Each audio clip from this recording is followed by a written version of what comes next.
I'm Richard Whitehead. I'm the Director of Intelligent Workload Management at Novell. It's a new and emerging market that we see and opportunities for you as our customers and as VMware customers and partners. I'm Ben Goodman. I am the Principal Strategist for Identity and Security and Compliance at Novell. So it's my responsibility to pontificate about identity management and what it means to our customers, and get feedback from you, our customers, on what we should do to make our identity management products better. Great.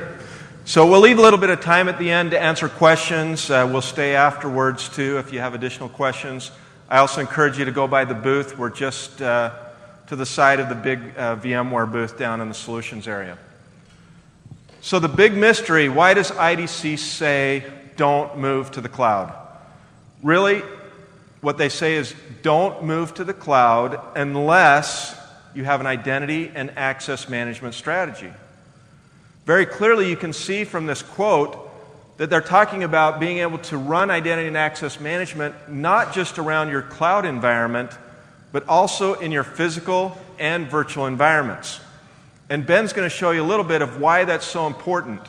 If you don't have an identity and access management strategy today in your physical environment, trust me, in working with a lot of our customers and partners, they will tell you that you will fail miserably as you move to the cloud.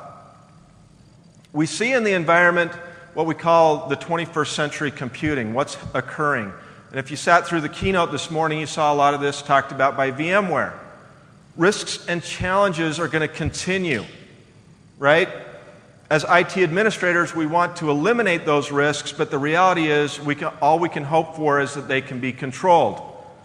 Users need to have unimpeded access to their environment regardless of where they are. How many of you have an iPad? Just by show of hands. Oh, come on, there's more than that. You just don't want to admit.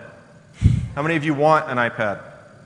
Okay, there you go. So, I'm one of those, by the way. My wife won't let me buy one yet, so she's my main boss in my procurement of things. She's the CFO of your company. She's the CFO of my company. But the other part to that is being able to make sure that that environment is secure. And that's why identity and access management are so important. Being compliant and then allowing that user to be portable across all of these different systems. This is one of the slides, and I have to tell you a little bit of a funny story about me. A few years ago, my son was sitting by me on the couch, and he said, "Dad, why are dads pudgy?" I said, "Well, I think we eat too many candy bars." He said, "Well, I'm not going to eat any more candy bars." He looks up at my hair and he says, "Do you know what Just for Men is?" And I said, "Yes, I do." And he says, "Well, I think you need some." And so I call this my teenager slide, because I have teenagers now. And those of you that were teenagers once or have teenagers know that they are all about flexibility, and that's what users are about too, right? I want to be able to do whatever I want, whenever I want to do it. On the other side of that slide is about the control, the parents, right? Being able to control what the teenager does and ensure that they're not getting into trouble. That's the IT department with the users, is ensuring that the user has the flexibility while having the control that you need to ensure Sarbanes-Oxley, additional governance and compliance that's in your organization. And I think you can see now, as we're talking about this, why identity is so important. New technologies, those iPads that are coming in, those people that either have iPads, want iPads, iPhones, new laptops, new different types of devices, they're all coming into the organization. Virtualization, cloud computing, anything as a service. Ben and I were just talking about this the other day, how easy it is for users to circumvent the IT department with a credit card. I did that. When I got my iPhone, IT said, "Nah, can't get your email on there." So I said, "Oh, yes, I can." I went to a service. The gentleman back here is laughing. He probably did the same thing. And I bought the service, and I forwarded all my email to them, and I got it on my iPhone. Users are going to find ways around the environment if you don't provide a flexible way for them to do that. Which leads me to control. There are really two sides of this, operational control and risk control. So Ben, maybe you could tell us a little bit about this. Yeah, so this is the constant balancing act that we do as IT professionals, right? And there's lots of ways of looking at it, flexibility and control, usability versus security. And those of us in IT security typically get known as the guys that say no. And the real quest here is to move beyond being the guys that say no and being the guys that actually help us do business better. So from a control perspective, VMware said this morning that 5 to 6 times the cost that's spent on hardware is spent on operations. So we need to work as an organization to bring down operational costs. Simultaneously with that, we have risk. And risk shows up in so many different ways. In excess access, so people that have more access than they need to do their job, people maintaining access after they leave the organization, and then you add the load of compliance on top of the organization as well. So these things are diametrically opposed with all those concepts from the slide before that, which is flexibility. So the question we're going to try to answer today is, how do we address the requirements around control while not stifling innovation, not stifling agility in my organization that can be realized through all the flexibility that's associated with these new technologies? I guess I should take that now. Which button? Go to the next, this one here. Okay. Probably should have done that before this. So the biggest thing, and this slide is so important, is we started off by saying IDC says don't move to the cloud. So the key thing we're saying is, yes, that's right, don't move to the cloud, extend to the cloud. And that's really important because there's a lot of vendors out here today that are selling cloud provisioning software, cloud management software, a whole nother set of software that they want to sell you to go move to the cloud. When the reality is, most of us have really outstanding tool sets inside the organization that can help us extend what we know and what we do out into the cloud. And when you look at the real numbers in terms of how cloud adoption is occurring, you'll see that today it's only 2%. But we can see that in 5 years it's going to be 20%. Virtualization environments are going to continue to grow. So what we need to do is we need to make sure that we catch the wave without getting rolled over by it. Anything else you want to say about that? So what I tell people is, if there's any slide in the deck that you should print out, it should be this one, because this is a very important thing to remember. Some of the things that I make analogy here is, I would love to have an alternate fuel to gasoline, right? And there's new electric cars coming out, and there's great things coming, but for a very, very long time, you're still going to have gasoline-driven vehicles. The same sort of thing's going to occur in this physical, virtual, and cloud environment, as Ben said, right? So how do you manage across all three of these environments and do it in a secure and compliant manner? This is where it brings us to what we call intelligent workload management. Now, intelligent workload management is an emerging market. Within this market are things that we call workloads. And the easiest way to think of a workload is an integrated stack of the application, the middleware, and just enough operating system. Okay? A supportable, just enough operating system. Tomorrow at 4:30, there's going to be a super session given by our General Manager and Senior Vice President Joe Wagner and Raghu Raghuram, who's going to talk about how we are bringing SUSE Linux Enterprise to the VMware environment, and how every copy of vSphere qualified customers will get SUSE Linux Enterprise Server for VMware. That's at 4:30 tomorrow, and he's going to talk more about why this is so important in this concept of a workload. This workload is not only integrated today, but in the future, it has to be portable. It has to move across physical, virtual, and cloud environments, and it has to support multiple operating systems. And it has to be platform agnostic in that same framework. As Ben talks more about identity, how do you ensure that that workload is being protected across all three of those environments? Don't remember all the names, but in the keynote this morning, they talked about how it's so important to deliver a business service. Users don't care where this stuff comes from, right? My wife, when she logs into her email in the morning, she doesn't care what wires were used and what server it's running on and whether it's virtualized or physical. She really doesn't care. All she cares about is it works. She can get access to her email. She can talk to her friends. Users are very much the same way for the most part. Novell being one of those exceptions where we have mostly engineers. It's an important aspect to remember. Users may see this service, in this case an SAP inventory report, And by the way, we are the only operating system, the only Linux operating system certified and preferred by SAP for running in a Linux environment. Physical system may be running the database because it contains confidential information. The policy says don't run it anywhere else. The application server may be in a virtual environment. And finally, the presentation server could be running on the cloud. So these workloads could be streamed across all these different environments, and again, the user doesn't care. But the problem that exists right now is we have these silos, right? Organizations very much are created around what their expertise is, and frankly, not just expertise, but how the tools are built. Physical environments, many years have been spent getting these physical environments just the way they want them to be. We were talking to a customer just the other day, and he was telling me, you know, I've got 30 years invested in this data center. You're telling me you're now going to just rip it out and move it? No. You're going to extend to that next environment. You're going to extend to virtualization and then extend to the cloud as VMware talks about that journey. So as you look at this, tool sets are siloed, people are siloed. It's really kind of a mess, frankly, because you have to talk to one group, and then if they don't agree, then you talk to the next group. Even if you have a virtualization-first strategy, it becomes very difficult. So, Ben, what do they need to do to get out of this mold?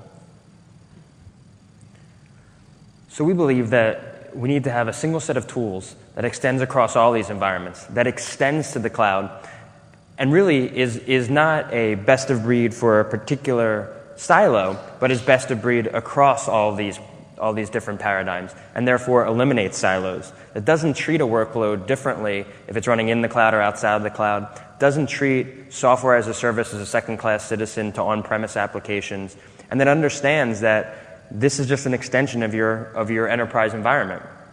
So we believe that the key piece here is creating intelligent workload management.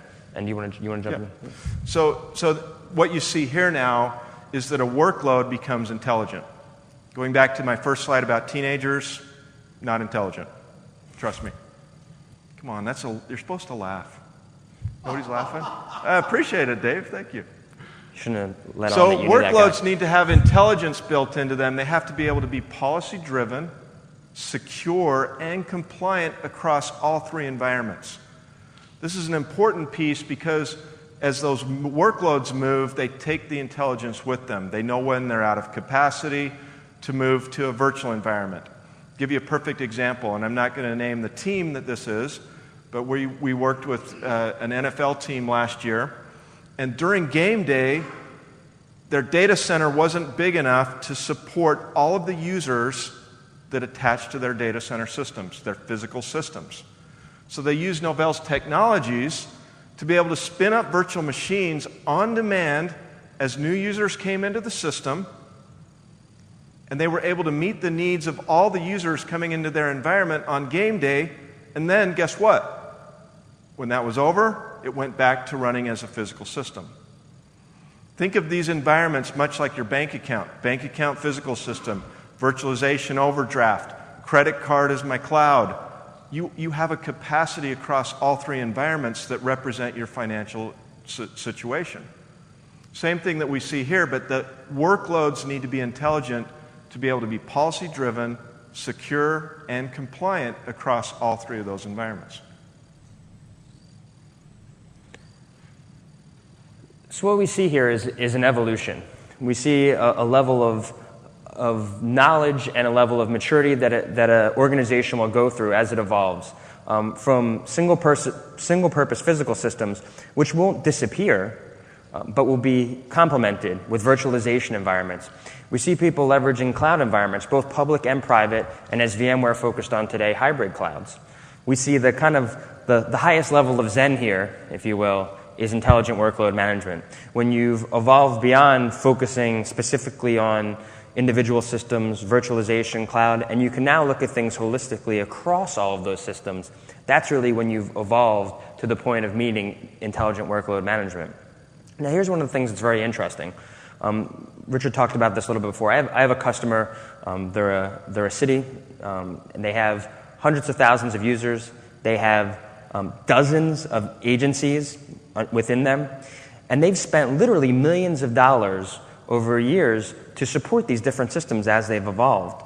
They've also spent a lot of money on compliance and governance, making sure that personal information, citizen information doesn't get out.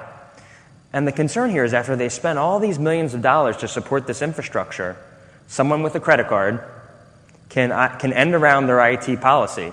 Now listen, in the past, it was pretty unlikely that someone was going to go and buy a server, buy an operating system, buy middleware, buy a database, and buy an application on their credit card and not have anyone notice on the expense report. But it's very easy now for someone to do that and go leverage infrastructure as a service or platform as a service or a SaaS and do that on their credit card. As a matter of fact, the vendors are smart enough to price their applications so it goes just below what most people's monthly limits are on their expense accounts, and they can sneak it through. So what that means is that all these different technologies that we put in place are potentially going to be ruled moot. So what we need to make sure we do here is getting back to the flexibility versus control situation. If we put too much control on top of these infrastructures, people will leverage their available flexibility and end around them. If, however, we can create the perfect balancing act between flexibility and control, people will understand that I can't end around these systems. I need to leverage these systems in order to still have the control I need, yet still have the flexibility that I desire. So what we've seen is basically 4 different satellites, if you will, orbiting in space, never touching each other, never working together. We see general purpose operating systems like Linux and Unix and Windows. We see security and compliance tools like security information and event management systems, firewalls, patch management systems. We see service management systems that actually tell me which systems are up and which systems are down. And we see resource management systems that actually control my desktop, control my server. We see all these systems, and they have isolated identity awareness. Some of them may integrate with Active Directory. Some of them may have their own data store. They have all little aspects of identity, but they're not working together to leverage your identity. And here's a good question. What happens when the identity that the resource management system knows is your desktop, and your desktop doesn't exist anymore because you've moved to a VDI environment? What happens when the identity that the system was aware of was a server, and your server doesn't exist anymore because it's virtualized? We need to move the level of identity awareness up a level and make sure that identity isn't just isolated inside these individual applications, but we need to move to a situation where all of our 4 satellites work together and they're fully identity aware, fully identity infused, if you will, so that they all know how to leverage and take advantage of identity. And to be very clear, identity isn't just carbon-based life forms, right? Identity is also resources I access, it's applications I access, it's servers or desktops. All those have identities. And when we have an identity-infused environment, we can look at the relationships between those identities, the relationships between a user and an application, the relationship between a user and a resource, and make sure that that relationship continues even after my desktop disappears. And that's really important, and that is a key component as you extend to the cloud. So we believe at the center of all this is identity management. And some of the technical terms that you'll hear are things like user provisioning, making sure that a particular user gets access to the applications or resources they need to do their job. And probably even more important than that is making sure that when a user leaves an organization, that access disappears. You also see things like log management and security monitoring or remediation, the things that look at what's going on inside your enterprise and keep it secure, also keep it compliant. Because it's very important that not only we have the capability to keep our organization compliant, but we have the capability to document compliance. Because if I can't hand the report to the auditor that shows that I am in fact compliant with Sarbanes-Oxley, then as far as that auditor is concerned, I'm not compliant. So log management and security monitoring and remediation are all important there. Secure access to provide our users with single sign-on as they move from system to system, all of that is important as well. And all of that needs to then integrate with a compliance management system to ensure that I understand the individual controls and policies associated with my compliance and make sure that I extend it throughout my environment, whether it's physical, virtual, and cloud. Because once again, there's no regulatory agency that I'm aware of that's going to say, you know what, since you're using the cloud, we're cool. You don't have to worry about being compliant. Since you're using a virtual environment, we'll change the rules for you. No, they're going to expect that you're compliant, whether you're in physical, virtual, or cloud. So just like we talked about evolution of an organization as they move from siloed servers to virtual environments to private and public clouds to intelligent workload management, the same evolution is going to happen on the identity side from an identity-fused perspective. People are going to be from a reactive mode where they become compliant by virtue of filling out tons of spreadsheets, by throwing people at the problem in order to manually document who has access to what and what level of compliance I am today. And they may be able to be compliant once that way, but that's not sustainable. It's not capable to throw people and spreadsheets at the problem every single time I need to prove my compliance. The next situation above that is what we call continuous compliance. And continuous compliance is a level of evolution where you're able to sustainably address compliance needs by looking across your systems in a real-time nature, in a continuous nature, and understanding what's needed inside my enterprise in order to be compliant. And at any point in time, when I ask the system, tell me if I am in fact compliant right now, because it's constantly monitoring the system, it's able to provide that data in real time. And the highest level of capability is what we call full business, we call it integrated excellence, which is where you have full business and risk visibility. The concept here is now that the system is proactive. When a user goes to request access to a service, we can determine in real time if that's going to add risk to the system. We can determine in real time if it's going to add a compliance violation. You know, we saw this morning in the VMware demo where they showed a user going in and clicking on Salesforce.com, it had that access being provisioned in the back end, and then them just going and accessing it. But what about the compliance checks? What if we determine, Salesforce.com in a lot of organization is holding financially relevant data. It's holding forecast information. It's holding information that is governed by Sarbanes-Oxley. So just handing out Salesforce.com access shouldn't be as easy as a click, or it should be as easy as a click, but I need to make sure behind the scenes that proper compliance checks, proper risk checks, proper approvals are all being done behind the scenes. So integrated excellence gets you to a point where your risk management, your security management, your configuration management, all the components we talked about are all tightly integrated to allow you to be proactive, to think about risk, think about compliance before you give people access to things that they may need to do their job. We also see a level of evolution in terms of security as well. We think that the first step is log management. Every regulation out there, whether it be PCI or whether it be Sarbanes-Oxley, one of the requirements in there is going to be keep and maintain your logs and make sure that you can search those logs to understand what's going on. So that's the first step. So log management is an easy way for any organization to put their toe in the water of compliance and security. The next step above that is security monitoring and remediation, the capability to actually evaluate those logs in real time. Because the reality is, Verizon did a study where they looked at people that were attacked through data breaches. And what they saw in over 80% of the cases, people that had data breaches actually had documentations that they were being breached in logs, but they weren't processing their logs. So what they were effectively doing was documenting their own negligence. And so what we need is a tool set that allows us to consume those logs in real time, process those logs in real time, and recognize when we're under attack. Recognize when my internal users are violating policy. Recognize when I am deviating from regulations. And that needs to be there in the real time. The final piece is user activity monitoring. And to us, and to most analysts, this is the highest state of Zen on the security side. What this allows us to do, it allows us to take advantage of, look at a carbon-based life form, look at a person, and understand what that person is doing, and try to divine their intent. We can recognize if a person is doing something that's out of policy, recognize if a person is doing something that is unusual, where every day they walked in and they tended to move about 100 megs of data a day. All of a sudden, one day they walked in and they moved 3 gigs of data. Oh, and the next day they were fired. There's some interesting things that we need to look at to understand on the network that we can only do if we can tie back activity to an actual person. And we believe that user activity monitoring, tying security to identity to all of the resource management systems that we've talked about, is really the only way to do that.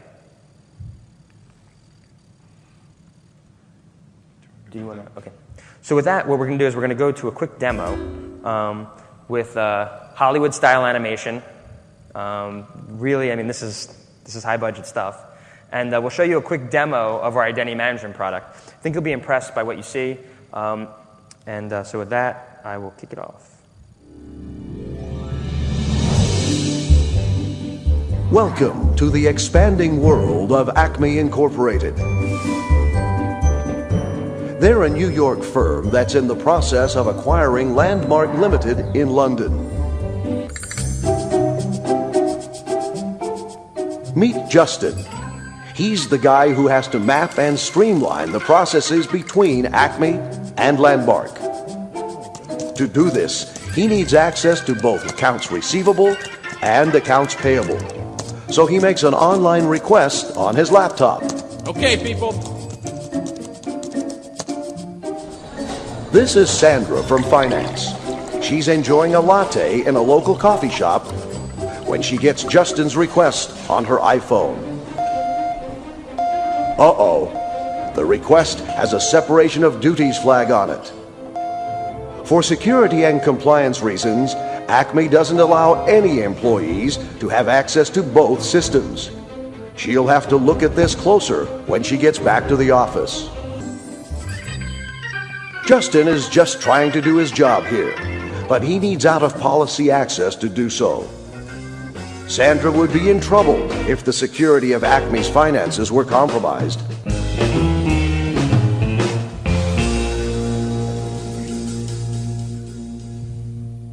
Continuing on from this storyline, the first thing Sandra has to do is approve the separation of duties violation for Justin. From the iPhone application, I log in as Sandra. Once logged in, I see that Sandra has 2 outstanding tasks. I click through and find that the pending approval for Justin is flagged in red, showing the conflict. She also has another approval that's waiting for her to execute on, but it is less urgent.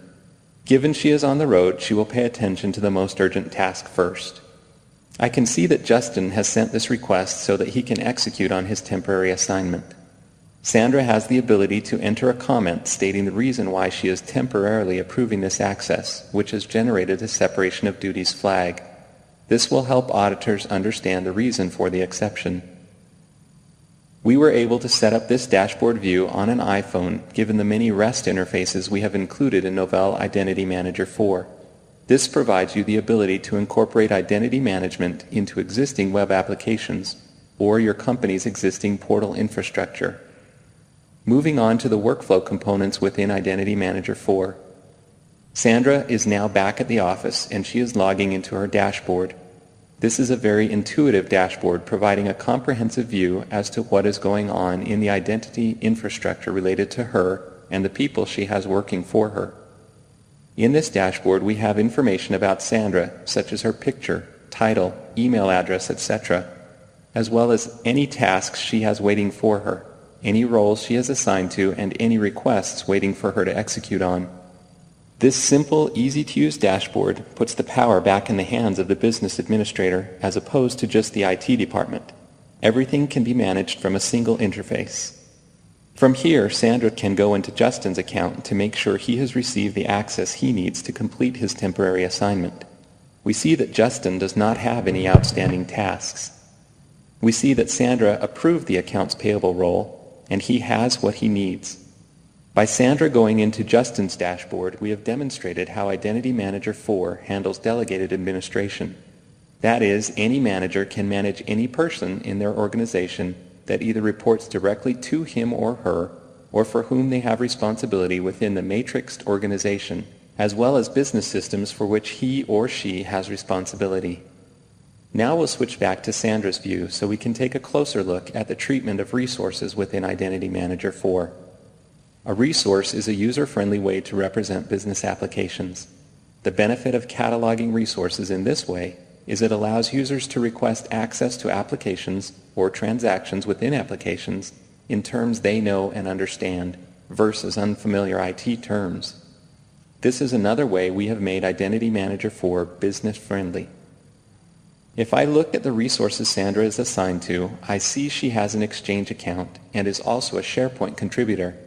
Novell has developed several new connectors for SaaS applications to Novell Identity Manager 4. An example is SharePoint. This means you can now provision directly from IDM4 to SharePoint. The same is true for Google Apps, Salesforce, and others. Another key challenge IT administrators commonly face is mapping resources or entitlements to roles. With the Role Mapping Administrator within Identity Manager 4, you can easily do this mapping with simple drag-and-drop technology. No coding is required. We'll now log into the Role Mapping Administrator within Identity Manager 4. Within the Role Mapping Administrator, on the left-hand side we have the Identity Vault and a representation of all the roles that are defined within the Identity Vault itself. On the right we have the connected systems like Active Directory, a CRM system, and all the groups associated with Active Directory to which people may need access. Let's map a few resources. I can filter down and look at groups that have to deal with accounting within Active Directory. I can filter down and see that there are 3 groups there. I highlight the accounting role and say that anyone in accounting should be a member of the accounting group in Active Directory. I simply drag and drop into the accounting role, and I can put in a description now that the resource is mapped. Now I want to go and add something from the CRM system as well. Maybe the people in accounting need to get to the forecast module in the CRM system. I drag and drop and add my description. It's as simple as that. I apply this, and now any user that is made a member of this role gets immediate access to the entitlements I have mapped to the role. Any user who was already a member of this role gets these updated entitlements automatically as well. In summary, with the Role Mapping Administrator, we are able to take entitlements that were granted in one part of the system and map them to entitlements in another part of the system, thereby breaking down security silos across the enterprise. Now let's take a look at the advanced reporting capabilities within Identity Manager 4 Advanced Edition. Among other things, customers will now be able to run the historical trending reports required by auditors. Within the Overview screen, we see an overview of the identity management system and what's connected to it. If we look in the repository, we get a list of all available reports. As you can see, we have placeholder names listed here. Let's click on the first one as an example. You see here that you can add a report description and comments. You can also specify who should receive a report and compose an email to house the report when sent. If you scroll down, you can go to the scheduler and set up an automatic frequency with which this report will be sent to the people you have just defined. For example, I can schedule this report to run at a set interval. For example, monthly, for a specified period of time. If we now go to the calendar view, you can see which reports are scheduled to run on which days. This is an example of what a report will look like. We've made the reports very intuitive and pinpointed to the issues your organization needs to keep track of, such as the separation of duties violations. To learn more about Identity Manager 4, go to novell.com/IDM4.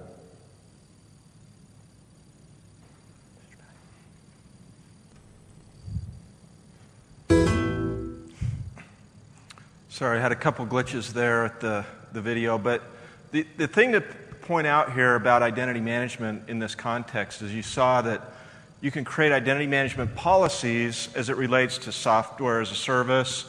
You can set those identity management policies on your physical environment, and those same policies can span across all 3 of those environments as you move from one to the other to the next. And it's a very important thing, especially those of you that may be in highly regulated environments, Sarbanes-Oxley, HIPAA, and many of those others. As Ben said, we've yet to come across an auditor that says, oh, you're running this in the cloud, and we'll change the policy. Or it's a down economy, so therefore we'll give you a pass this year. You don't have to spend the money on compliance. So. Exactly. So in conclusion, and then I'll take a couple questions. In conclusion, the way that Novell approaches this is a unique way at looking at intelligent workload management. We call it workload IQ, intelligence with the workload. Okay? What that allows you to do is have secure and compliant environment across all 3 of those environments, reducing labor costs, ensuring that your users are ultimately productive. At the end of the day, that's really what it's about, letting your users get their work done in a very productive way.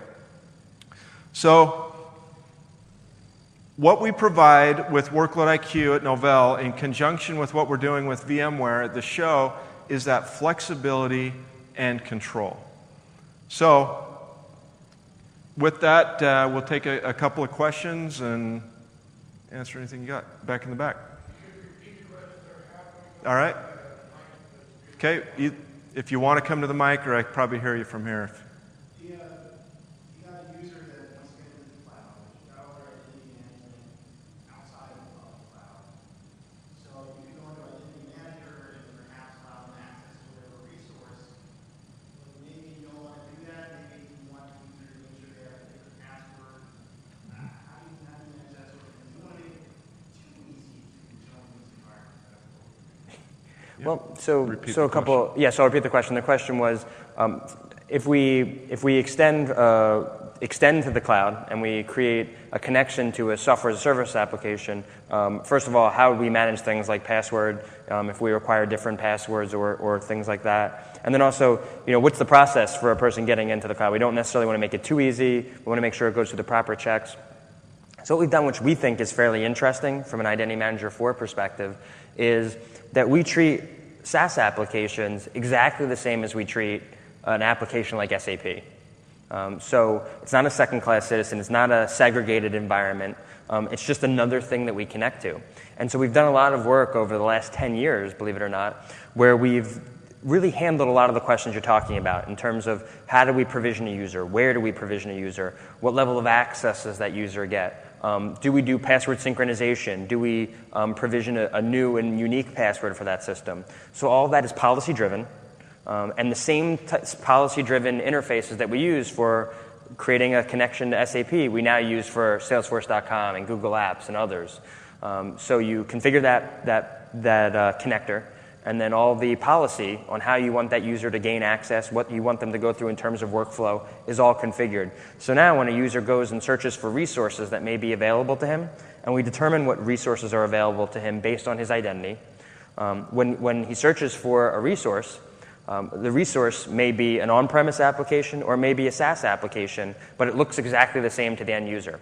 And the actual approval process, whether it's his manager that approves it or an app owner or security or compliance person, that's all defined on an application-by-application basis, and the same process on-premise or off-premise. So we really believe, we actually, we let the rubber hit the road here. We believe that you do extend to the cloud. You don't move to the cloud. So the same infrastructure that we've been selling for 10 years to manage identities inside the enterprise will now extend to the cloud very seamlessly. And to an end-user perspective, they get access to what they need. They have the flexibility they want, but we still have the control in terms of approval flows, in terms of compliance checks, all of that capability. Does that answer the question? Yeah. Yes. Great. Yes, sir. Okay, so you're talking about SSO here, okay? Yep. Now you've got a set of applications that are in your internal network, and now you're going to put something out in the cloud. Yep. You want it to be able to access with the same user ID and password. This is going to need to know all of your security information, how Sure. to get into it, what the keys are in order to get to your internal. Yep. How do you make sure that can't be duplicated or replicated in the cloud or uncovered so that some other server couldn't get and use that same information to get to you? Yep. So the question was around authentication. How do you provide single sign-on without creating additional risk by potentially putting credentials in the cloud that you don't know what they're doing with those credentials, and therefore potentially put your internal enterprise at risk because someone outside has your usernames and passwords? Well, not that they have the usernames and passwords, but they have the access to your internal one, because you have to have your internal username and password. Using the same SSO, Right. okay? You're either going to give them access, or are you saying you copy it out there and then you're going to replicate it to the cloud? Yeah. Well, so there's lots of different options as to how you do SSO today, right? And they range in terms of ease and security, the things that are in, and there's some great technology specifically in Federation today that allows us to kind of give the users the quality of experience they want to get in terms of single sign-on without having to potentially provide single sign-on. So I'll give you a little background on how that works. So there's a standard called SAML. It's a security assertion markup language. And the concept here is that if there's a service you're trying to access, if let's say it's a service in the cloud, that service is a service provider.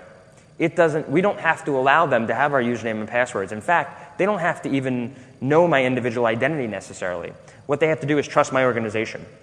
And let's say I'm XYZ organization, I'm going to my SaaS application. What I do is I, as XYZ corporation, I assert to the cloud that this was Richard that just authenticated to me. He authenticated with a username and password.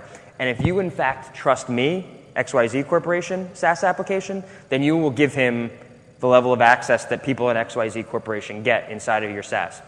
That assertion has nothing that's usable, that if someone were to get or leverage, that information is not usable for anyone else to hack back into my enterprise. It doesn't have a username and password. It's just a trust relationship.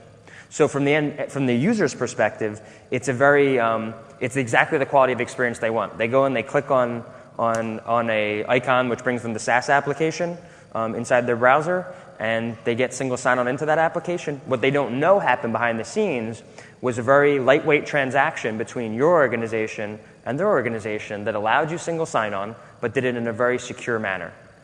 We do have the capability of doing things like password synchronization as well, but to your point is very valid. If you synchronize an enterprise password out into the cloud, you have the potential of not knowing the security of that cloud vendor, which can put your enterprise at risk.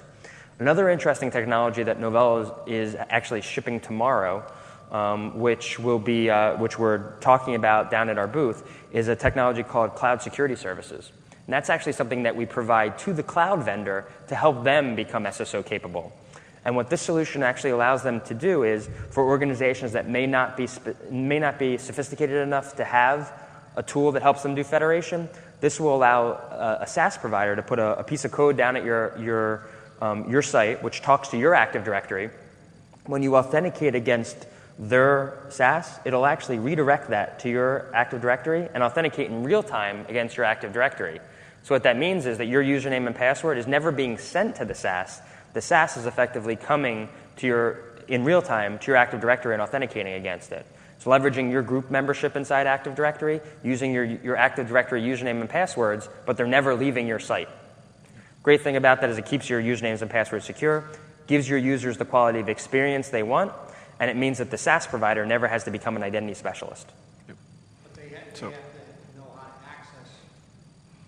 And we provide them with the code and capability to do that. That's the Novell Cloud Security Service that we provide to those cloud providers. So we're also we put out a press release about trusted cloud. So just like VMware talked about the certified vendors in the cloud, and you need to have a trusted way to do that, VMware, Novell, and a lot of the industry are getting together to kind of put that USDA stamp of approval basically on the cloud providers, so that as we go out and as you work with other cloud providers, you know that they're trusted, they're using the right technology. We talk about security in the cloud, that's cloud security service, and then to and from the cloud, which is access management and then identity management capabilities. So all of those things need to be in place, which is why, going back to what IDC said earlier, that's why it's so important that you have an identity and access management strategy as you look at the cloud as being an extension of your environment. Take one more question, then we'll stick around if there is another question. Yes, this is it's all black. It's not Steve Jobs, but any other questions? All right, well, just one last quick plug. We do have the super session tomorrow. It's at 4:30. Joe Wagner and Raghu Raghuram. Did I say that right? And that's in Moscone 300. I got it over here.